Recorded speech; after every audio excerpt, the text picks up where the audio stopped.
Hey there, guys. So in today's lesson, we're actually going to start building a residential house.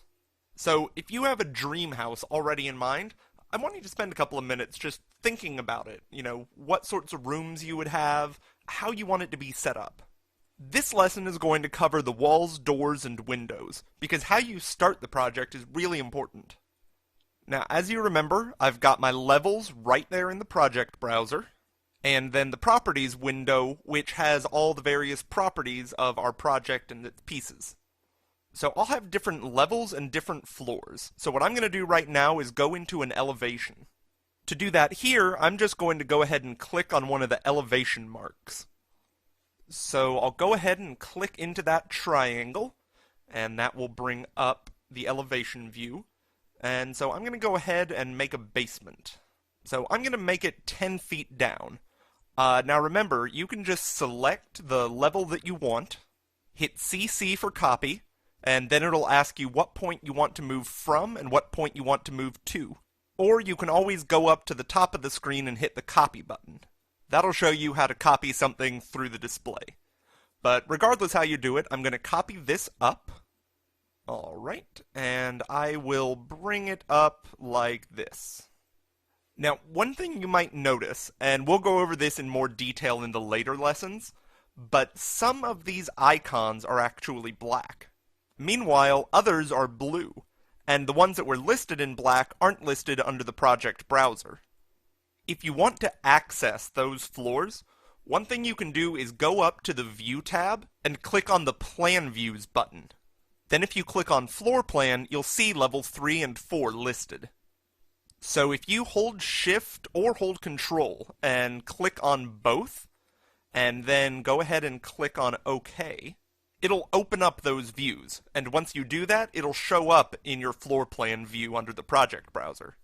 Now, since the numbers aren't in ascending order, I'm just going to go ahead and rename these different floors.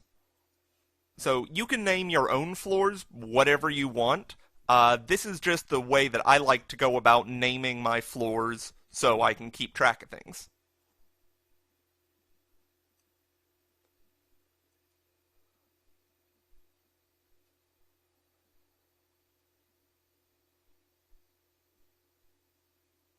Alright, so right now the second floor is at 10 feet and the roof is at 20 feet, but I want to change those values. So we can either use the move command from up in the toolbar, or we can actually type directly into the numbers on our view screen. So I'm going to go ahead and do that and make the roof at 19 feet. So once I've done that, I will go back into the floor plan view and I'll start building. So I'll go up to the Architecture tab and click on Wall, and I will select Architectural. There's different types of walls, but we'll go over those in later courses. Now for this project, I'm not going to go with just the basic generic wall. I've already got an idea of what I want my house to look like, so I'm going to go with something a little bit different. So I'm going to choose brick with metal stud, but in your project you can choose whatever you want, and actually later on, we'll show you how you can create your own walls by duplicating an existing wall and altering its properties. So I will go ahead and choose my brick on metal stud wall and start laying out the walls for my building. So this may not wind up being the prettiest building in the world, but I'm just going to go ahead and lay out my walls just so I can get an idea at the end of what I want the house to actually wind up looking like.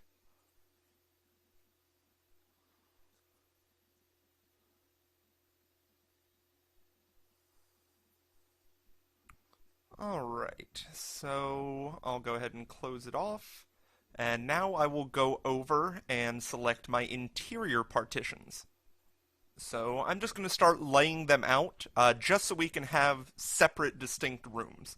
And you do not have to follow this design in yours. So all I'm trying to do is lay out the basics of how you would go about designing a house. If in the course of this tutorial we come up with something that you absolutely hate or would have wanted to do differently, don't worry about it, this is just for the sake of learning. Okay, so I've got all my walls laid out now, And if we go over to the properties, you can see that it says first floor plan, unconnected, and 20 feet. Now, one thing you'll notice is that the interior partitions are a little bit lower than the exterior walls. So what you can do is either tab through and select multiple objects, or you can just highlight your entire house right now and manually set the top constraint to the second floor. Then that will put everything right in line. So now we'll go to the floor plan view again and start putting in doors. So you can use the preloaded single flush doors if you want, or remember you can load in families. So remember, Revit has access to all these different types of doors. So maybe you want to load in a double door with panels, or a single decorative door. Those would be great for front or back doors. For me, in this case, I went ahead and loaded in another family. So if you want to load in something totally different, remember you can go to Insert and then Autodesk Seek. And also remember that there are tons of websites out there that have resources for Revit. There's RevitCity.com, a bunch of manufacturers like Marvin Windows and Doors. There's Anderson's. Lots of these companies offer catalogs. But for here, in this project, I'm just going to use this residential door with a storm door. So as you can see, this door is a little bit big, but for what we're doing here, I'm just going to go ahead and run with it. I'll show you later how we can go ahead and modify it to fit our purposes. Alright, and now I'll go ahead and start putting in some interior doors. Alright, and let's say that for this room, I don't want a door, I just want an opening. So I'll do the same thing, I'll go load a family, go under doors, and we will just go and select door opening, and I believe this will come in with a frame. So some families will have a frame, some won't, they might just be an opening, it'll all depend on the family. So this one does have a frame. You can even see that it dashes in to represent that effect. So remember, you can also always edit these components. So I'm going to go ahead and click on one of the openings, edit type, and I'm going to duplicate it. But I'm going to change the name to 60 by 84 inches and make the width 5 feet. Alright, and there you have it. We have changed that door opening. And the same is true with windows.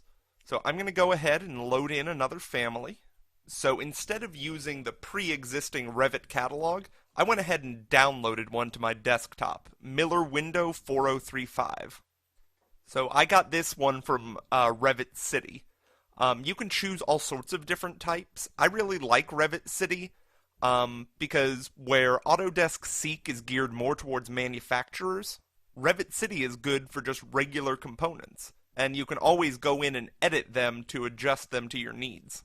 And again, as you can see, I am just clicking into the wall to insert the windows. Remember that you can't go and place a window out in the middle of empty space. This is different from AutoCAD, because in Revit, a lot of these components have hosting properties, and they need to be hosted into some sort of other thing, whether it be a wall, or a floor, or a ceiling. So I'll just keep on adding windows here.